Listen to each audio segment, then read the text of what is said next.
আরেকটা কুফুরি, নব্য নাস্তিকতার একটা হলো যে ধর্মের বেলা আমাদের উদার হতে হবে। কি হইতে হবে? উদার হইতে হবে। আমার সবচেয়ে আশ্চর্য লাগে এই নসিহত গুলা কারা করে? যাদেরকে মাটিতে শোয়া পেটের উপরে একটা পাড়া দিলে শুদ্ধ করে সূরা ফাতিহাটাও বলতে পারবে না।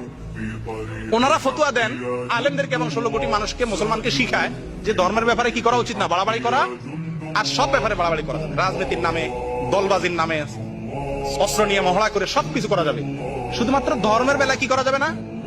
আল্লাহ কোরআনে বলছে ইন্নাল্লাহা লা ইউহিব্বুল মুতাদিন। আল্লাহ সীমা লঙ্ঘনকারী, বাড়াবাড়িকারীদেরকে আল্লাহ পছন্দ করে না। সেটা কি ধর্মের বেলা না যে কোনো বেলায়? যে কোনো বেলা আল্লাহ তাআলা কি করে না? বাড়াবাড়িকে পছন্দ।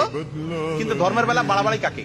আপনি একটা গান শুনতেছেন, আমি যদি বলি ভাই গানটা শুনেন না প্লিজ, বন্ধ করেন, এটা হারাম, তো সঙ্গে সঙ্গে বলবি কে ভাই ধর্ম নিয়ে বাড়াবাড়ি করা ঠিক না। বাড়াবাড়ি কাকে বলে? বাড়াবাড়ি হলো সীমানার বাইরে যাওয়া। গান না শোনা এটা ধর্মের ভিতরের জিনিস না বাইরের জিনিস?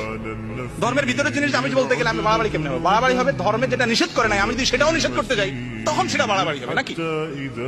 আজকে এরা এই